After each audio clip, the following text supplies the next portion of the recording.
आज जो हम लोग व्हीकल्स के अंदर प्रॉब्लम्स महसूस कर रहे हैं, मतलब एक टेक्नीशियन या एक व्हीकल के ऑनर को जो प्रॉब्लम्स आ रही हैं उनके बारे में हम लोग डिस्कस करेंगे।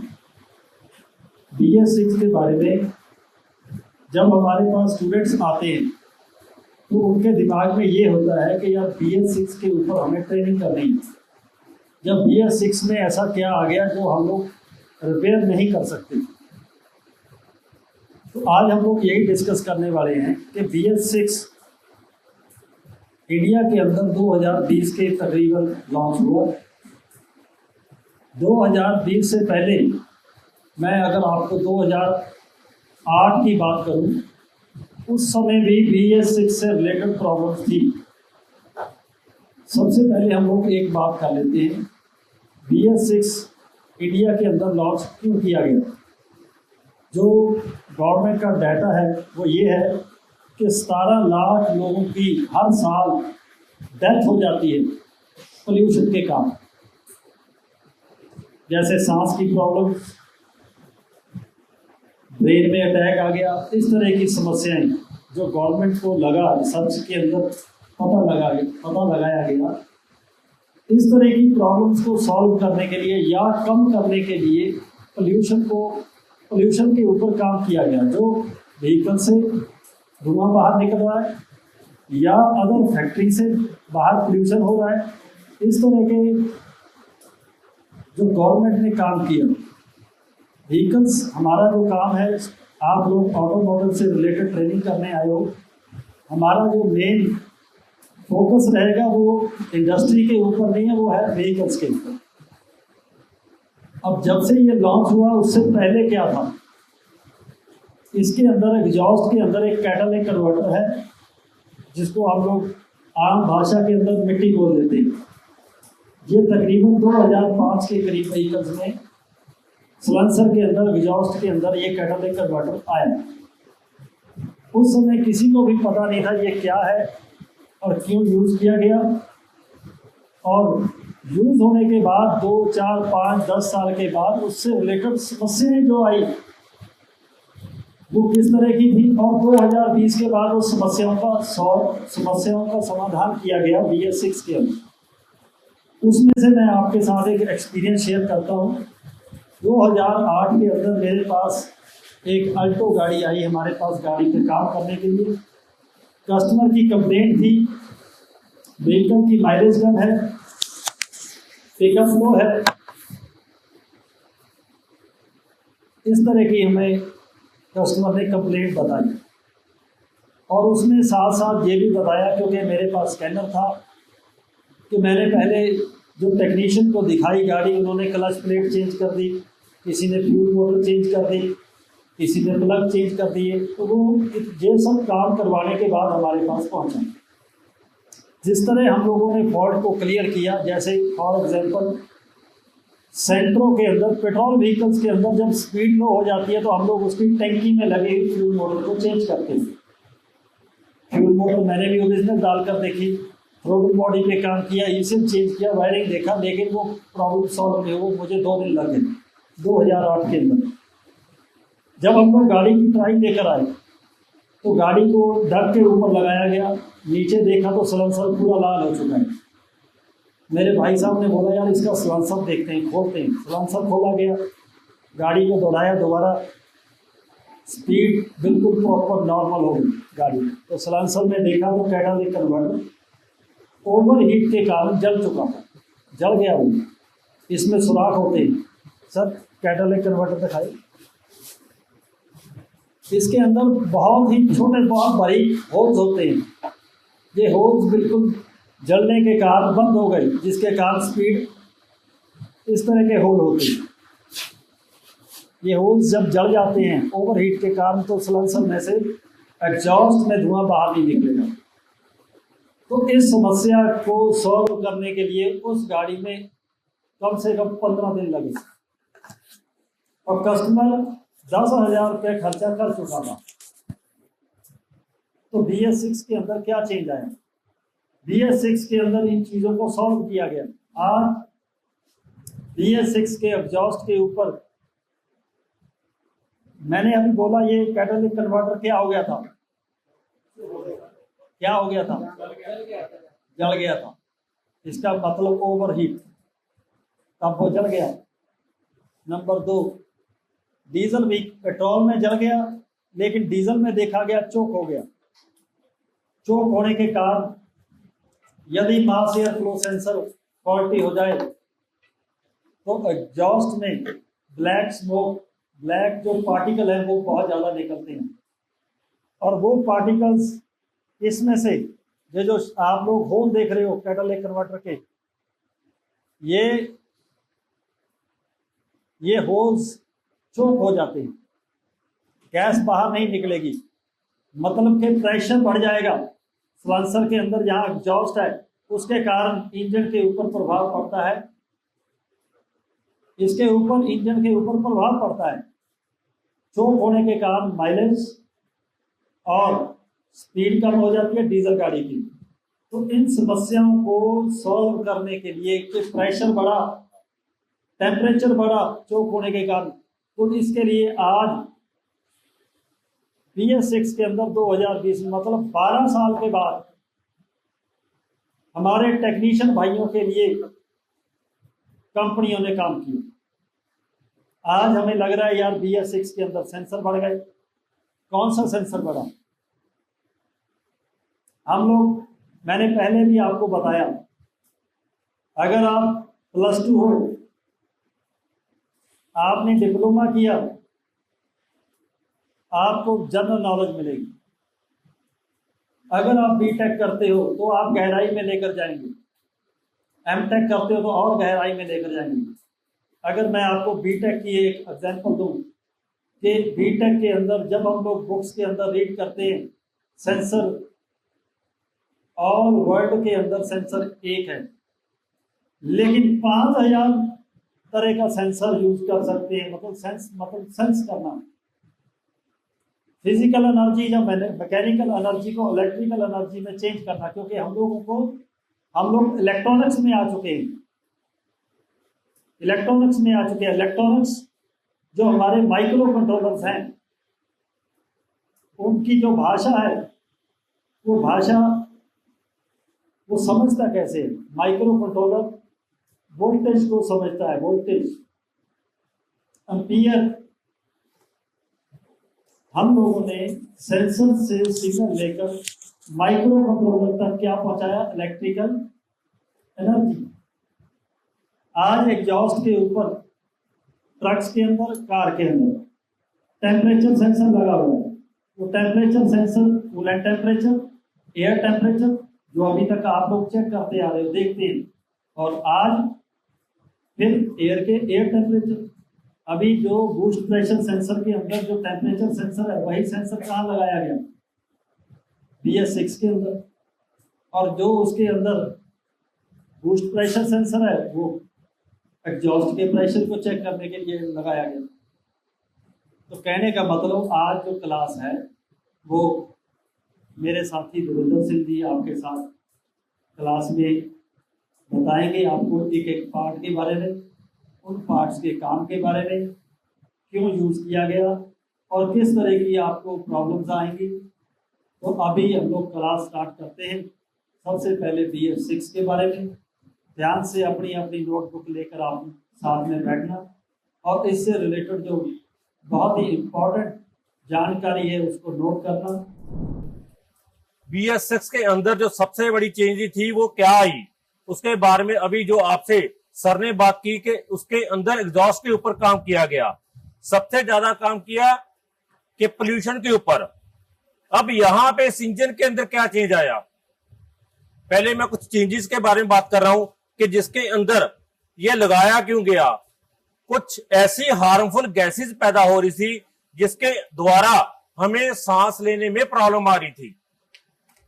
तो उसके कारण जो रोज लोगों को समस्याएं पेश आ रही थी, उन्हें खत्म करने के लिए गवर्नमेंट की तरफ से कार, ट्रक, सभी जितने भी डीजल व्हीकल्स हैं उनके अंदर स्पेशल ये लगाए गए इक्विपमेंट्स जिसके अंदर उन हार्मफुल गैसेस को खत्म किया गया। सबसे बड़ा चेंज क्या किया गया? जो चेंज था वो था आपका ये नॉक्स, हाइड्रोकार्बन और नाइट्रो ऑक्साइड और पीएम। पीएम मतलब के पार्टिकुलर मैटर्स, जिसकी हम लोग बात कर रहे हैं, काले धुएं के वो कण जिसके कारण बहुत ज्यादा पोल्यूशन होता है, उन्हें सबसे ज्यादा खत्म किया गया 82% तक। ये हमारा BS3 और BS4 और BS6 का डाटा है, जिसके अंदर फर्क क्या डाला गया कि carbon monoxide, hydrocarbons, nitro oxide और उसी के साथ पार्टिकुलर मैटर्स, इनके ऊपर ज्यादा काम किया गया और ये सब खत्म किए गए।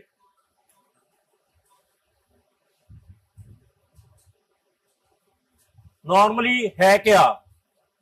इंजन है, ECM है, चार्ज एयर कूलर, जो कि नॉर्मली सब गाड़ियों के अंदर है।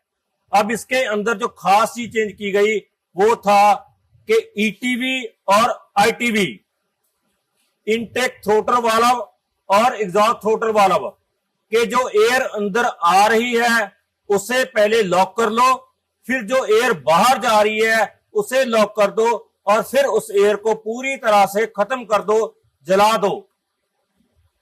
ये चेंजेस किए गए इसके अंदर। टेम्परेचर सेंसर डाले गए ज्यादा, 4 टेम्परेचर सेंसर आ रहे हैं आपके साइलेंसर के ऊपर, और उसके बाद DPF सेंसर आ रहा है, dosing nozzle, doser module, NOx और PM सेंसर। डेफ टैंक है, SCR, DPF, DOC, ज्यादा काम इसके अंदर किया गया। SCR आपका जो एडब्ल्यू या फिर यूरिया जो फेंका गया वो जाकर आपका इस SCR के अंदर, मतलब कि सिलेक्टिव कैटालिटिक रिएक्शन, वहां पे जाकर मिक्स होकर जो बाहर एयर निकालेगा वो बिल्कुल क्लीन एयर होगी, जिसके अंदर सिर्फ और सिर्फ नाइट्रोजन बचती है, नाइट्रोजन या फिर पानी के कुछ कण।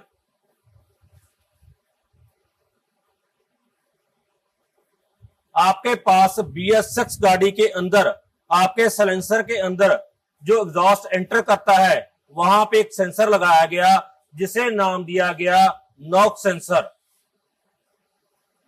अब ये सेंसर की अगर बात की जाए, जिस तरह से हम लोगों ने बात की थी वायरिंग की क्लास के अंदर के सेंसर 2 प्रकार के हैं, अब ये किस प्रकार का सेंसर हो गया? फिर रेजिस्टेंस टाइप सेंसर।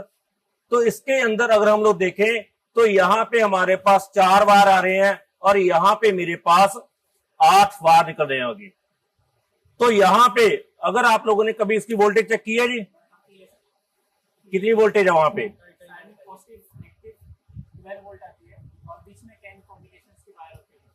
मतलब कि यहां पे आपके पास आ रहा है कम्युनिकेशन वायर। अब अगर कम्युनिकेशन वायर की बात की जाए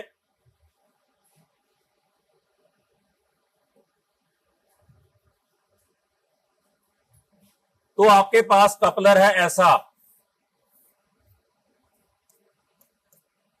जिसके अंदर आपके पास यहां पे 24 वोल्ट, यहां पे ग्राउंड 2.5 वोल्ट, 2.5 वोल्ट। अब यहां पे क्लियर कट हमें नजर आता है कि 2.5 अगर वहां पे हम लोग आम नॉर्मल सेंसर की तरह बात करें तो वहां पे हमारे पास होनी चाहिए थी 5 वोल्ट, जो कि क्लोज करने पर ड्रॉप हो जाए, पर यहां पे हमारे पास ओपन में 2.5 और 2.5 आ रही है।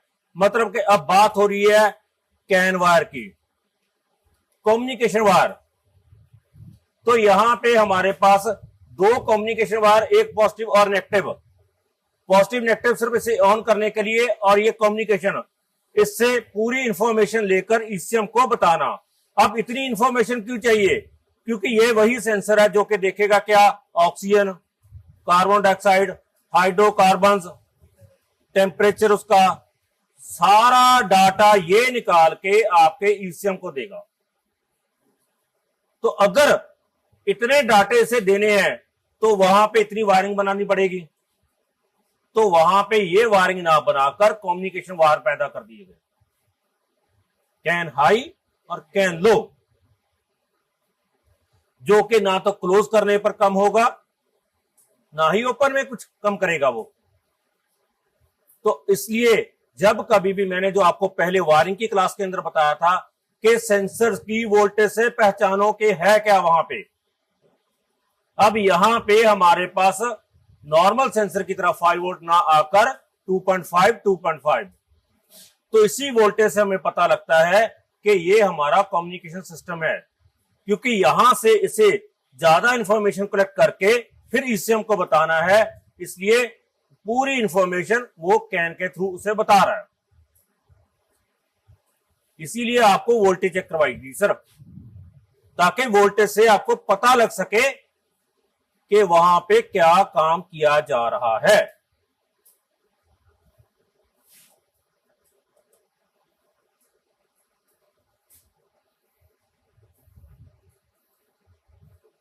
उसके बाद आ जाते हैं आपके पास टेम्परेचर सेंसर। टेम्परेचर सेंसर उस आपके साइलेंसर के अंदर 2 हो सकते हैं, 4 हो सकते हैं सर। अगर वहां पे आपके पास 4 सेंसर हैं तो वहां पे आपके पास उन सेंसर को कंट्रोल करने के लिए एक मॉड्यूल आएगा जो कि इंफॉर्मेशन देगा ईसीएम को। अदरवाइज बिल्कुल नॉर्मल टेम्परेचर सेंसर, जिस तरह से हमारा इंजन कूलेंट टेम्परेचर सेंसर है वैसा ही ये है, और बिल्कुल वैसी ही इसके अंदर वोल्टेज है, वही 5 वोल्ट और वही ग्राउंड। क्लोज करोगे तो वैसे ही वोल्टेज ड्रॉप होगी। एक नॉर्मल टेम्परेचर सेंसर की तरह यहां भी वही वायरिंग मिलेगी आपको।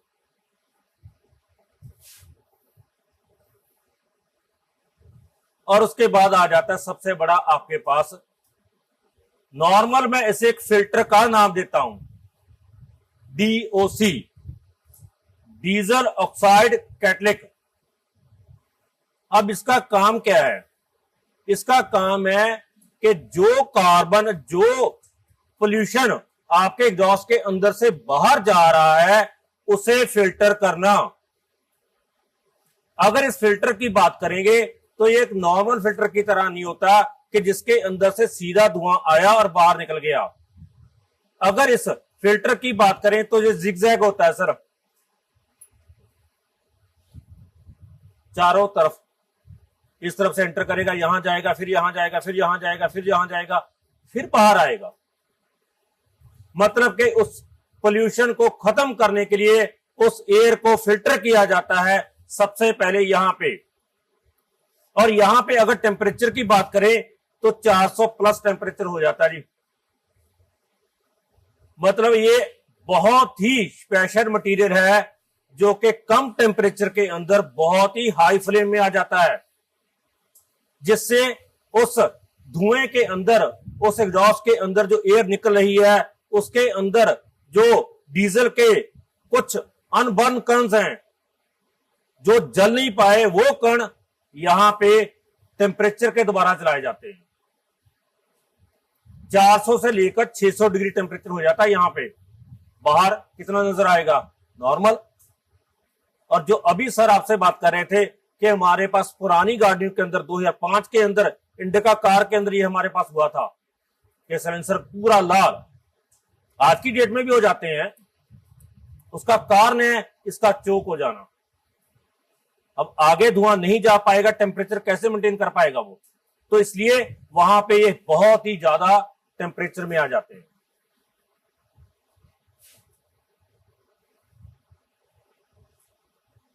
उसके बाद आ जाता है आपके पास एक और फिल्टर जिसे नाम दिया गया डीपीएफ, डीजल पार्टिकुलर फिल्टर। ये है असली आपका वो फिल्टर जिसके द्वारा आपका वो सूट मास, जिसे आप बोलते हो, यहां पे जाके इकट्ठा होता है आपका सूट मास। जब उस फिल्टर के द्वारा एयर आगे निकलती है तो एयर आगे टकराएगी इसके साथ और यहां पे एक पूरी लेयर बन जाती है और इसका टेम्परेचर भी वैसे ही उतना ही बढ़ेगा, वही 400 से लेकर 600 डिग्री तक इसके अंदर भी टेम्परेचर आता है। मेन यही फिल्टर है जिसे क्लीन किया जाता है। इसके बाद बहुत सी गाड़ियां हैं जिनके अंदर आपके पास एससीआर नहीं आएगा। जो छोटी गाड़ियां जिसके अंदर आपकी ये महिंद्रा की मैक्सिमो हो गई, सुप्रो हो गई, या कुछ एस वगैरह हो गई, उनके अंदर सिर्फ यहां तक है डीओसी और डीपीएफ। बड़ी गाड़ियां जिनके अंदर पूरी तरह से उस साइलेंसर के अंदर डीओसी, डीपीएफ और एससीआर लगाया गया, यहां पे जो बचे हुए कण है इसके साथ टकराएंगे और सूट मास यहां पे बढ़ जाता है। अब उस सूट मास को देखने के लिए इसके साथ जोड़ा गया एक सेंसर, जिसे नाम दिया गया DPF sensor, delta pressure sensor या फिर डिफरेंशियल प्रेशर सेंसर। अलग अलग कंपनियां अलग अलग नाम से इन्हें बुलाती हैं, काम एक ही है। यह सेंसर आपका डीपीएफ से पहले और डीपीएफ के बाद लगाया गया दो पाइप के द्वारा। ऐसा सेंसर है, 3 वार का सेंसर है, 12 वोल्ट, 5 वोल्ट और ग्राउंड, 5 वोल्ट, 5 वोल्ट और ग्राउंड, कुछ भी मिल सकता है आपको, डिपेंड होता है कि सेंसर कहां पे कैसा लगाया गया। बिल्कुल नॉर्मल, जैसा आप लोगों ने बूस्ट सेंसर चेक किया, मास एयरफ्लो सेंसर चेक किया, वैसा ही सेंसर ये लगाया गया। इसका काम क्या है कि आपके डीपीएफ से पहले और डीपीएफ के बाद एयर कैसी है उसकी इंफॉर्मेशन ईसीएम को देना। तो ये वो सेंसर है जिसको हम लोग नॉर्मल भाषा में सूट मास सेंसर बोल देते हैं।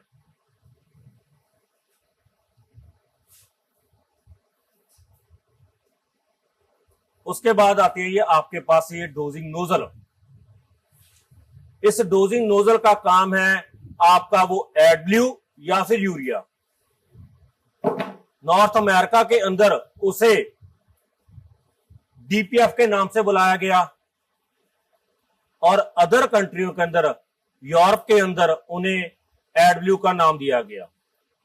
काम सिर्फ वही है, पोल्यूशन को खत्म करना, चाहे उसे एडब्ल्यू का नाम दे दो, चाहे उसे आप डेफ का नाम दे दो। इस नोजल के द्वारा उसके अंदर यूरिया फेंका जाता है और यूरिया फेंकने के बाद फिर एक सेंसर लगाया गया, कॉम्पैक्ट मिक्सचर सेंसर। जिन गाड़ियों के अंदर एससीआर नहीं लगाया जाता उनके अंदर ऐसे सेंसर, कॉम्पैक्ट मिक्सचर सेंसर, या फिर कुछ गाड़ियां हैं जिनके अंदर पीएम सेंसर भी लगाया गया। इनका काम है कि उस यूरिया को देखना कि कितना मिक्स हो रहा है और कैसी एयर बाहर आ रही है, इसलिए ये सेंसर लगाया जाता वहां पे।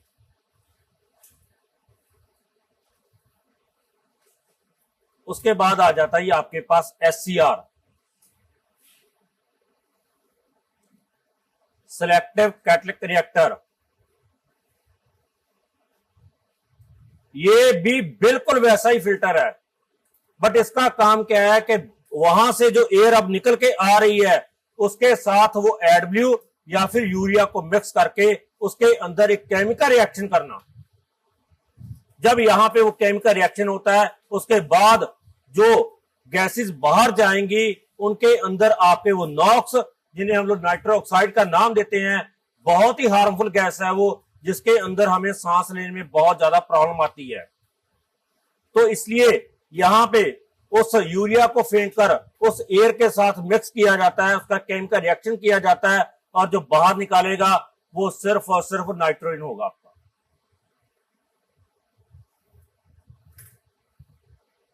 उसके बाद एक और नॉक्स सेंसर लगाया जाता है कि अब लास्ट में टेल पाइप के ऊपर जो एयर बाहर जा रही है उसे किस तरह से चेक किया जाए।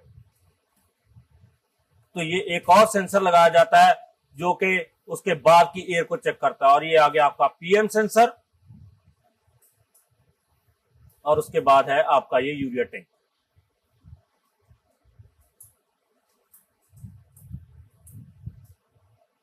आपकी इस BS6 गाड़ी के अंदर ऐसा कुछ भी नहीं है कि उसका ऊपर कोई भी इफेक्ट इंजन के ऊपर पड़े। इंजन सिर्फ बंद किए जाते हैं कि अगर इंजन स्टार्ट होगा तो पोल्यूशन पैदा होगा, इसलिए सिर्फ इंजन को बंद किया जाता है सेफ्टी के तौर पर। अदरवाइज इसका ऐसा इंजन के साथ कोई रिलेशन नहीं है कि आप गाड़ी को स्टार्ट ना कर पाओ। हमारे पास पहले जो गाड़ियां आती थी हम लोग इसी तरह से करते थे कि एग्जॉस्ट के अंदर से गैप बना दो, गाड़ी स्टार्ट कर दो। आज की डेट में भी आपके पास कई बार ये होगा कि जब आप गाड़ी को स्टार्ट करना चाहते हो तो गाड़ी स्टार्ट नहीं होती, क्योंकि अगर आपका वो एग्जॉस्ट के अंदर से एयर बाहर नहीं जाएगा तो गाड़ी कैसे स्टार्ट करोगे। तो जो हमने पहले ये कुछ एक्सपेरिमेंट्स करके देखे कि अगर ये डीपीएफ चोक हो चुका है, आज की डेट में हमारे पास कितनी केमिकल्स आ रहे हैं, हम उन्हें स्कैनर के द्वारा रीइग्निशन कर रहे हैं, बट पहले ये सब नहीं था। तो हम लोग एक नॉर्मल उस साइलेंसर को बाहर निकालते थे, उसे पानी के साथ, पहले डीजल के साथ, फिर पानी के साथ, फिर एयर के साथ वॉश करके गाड़ी के अंदर लगा देते थे और गाड़ियां स्टार्ट हो जाती थी। बट आज सेफ्टियां बढ़ाई जा रही हैं सर। सेफ्टियां इसलिए बढ़ाई जा रही हैं कि अगर इंजन स्टार्ट होगा तो वो फिर से पोल्यूशन को क्रिएट करेगा और उससे फिर वही काम होगा, सांस लेने में प्रॉब्लम आएगी। तो ये नॉर्मल एक ऐसा सिस्टम है जिसके अंदर यहाँ पे यूरिया टैंक के अंदर एक मोटर लगाई जाती है जिसे डोजर का नाम दिया गया। यहां से यूरिया उठाकर आपके साइलेंसर के अंदर फेंका जाता है, बिल्कुल आपके फ्यूल टैंक मोटर की तरह। नॉर्मल जो आप लोग पहले काम देख चुके हो बिल्कुल वैसे ही काम इसके अंदर किए जा रहे हैं सर। आमतौर पर BS6 को लेकर बहुत बड़ा एक डर पैदा किया गया जो कि है कुछ भी नहीं। अगर आप इन्हें समझ सकते हो तो फिर आप किसी भी गाड़ी को जो कि BS6 का है, चाहे वो आगे जाकर BS7 आ जाए, उसके अंदर भी यही काम किया जा रहा है, हम उसे भी ऐसे ही स्टार्ट करेंगे। तो ये BS6 के बारे में आपके पास जो चेंजेस आए उसकी मैं बात कर रहा हूं, और उसी के साथ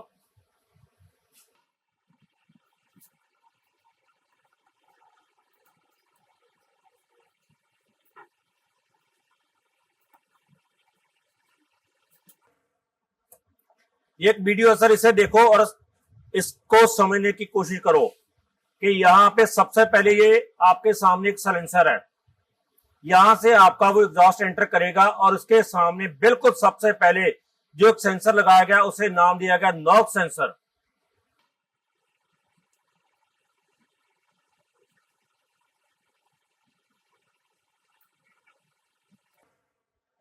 सेंसर बोल दो, इसे मॉड्यूल बोल दो, क्योंकि कैन है तो हम लोग उसे क्या बोलेंगे, मॉड्यूल ही नाम दे सकते हैं, जिसका काम क्या है, इन गैसेस को देखना।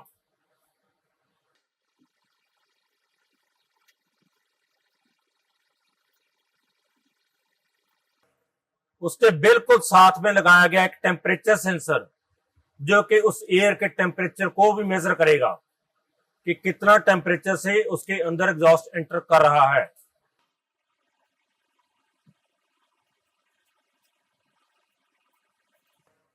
हर एक फिल्टर, मतलब फिल्टर जिसे हमने नाम दिया DOC, DPF और SCR, उससे पहले उसके बाद आपके पास ऐसे टेम्परेचर सेंसर्स आएंगे,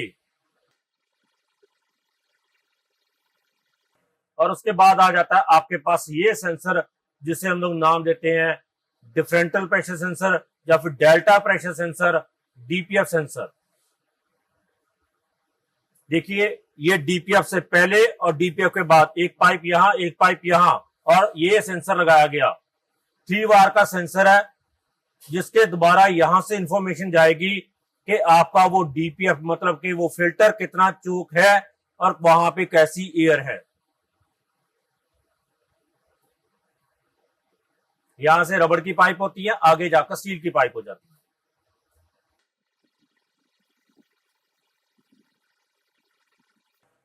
उसके बाद आ रहा है आपके पास ये नोजल,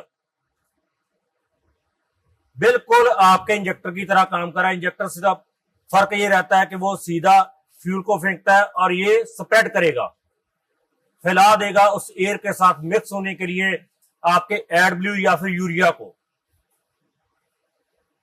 और उसके बाद आपके पास आ रहा है नॉक्स सेंसर, और उसी के साथ लास्ट में यहां पे आ जाएगा आपका एक और टेम्परेचर सेंसर।